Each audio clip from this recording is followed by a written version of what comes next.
சூட்டும் பூவுக்காக நெடுங்கூந்தலாடுது.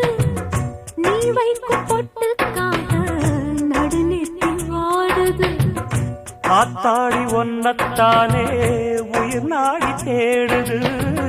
காவேரி எங்கே போகும் கடல் வந்து கூடுது. அந்திப் பொழுதில் தென்னங்கிளையில் தென்றல் கூத்தாட மையை எழுதி மஞ்சள் குருவி கையை கோத்தாட அடங்காத ஆசை கொண்டு நானும் போராட. உனக்கென பிறந்தவ ரெக்க கட்டி பறந்தவ இவதான். என விட உனக்கு இங்கு மனசுக்கு பிடிச்சவ எவதான்.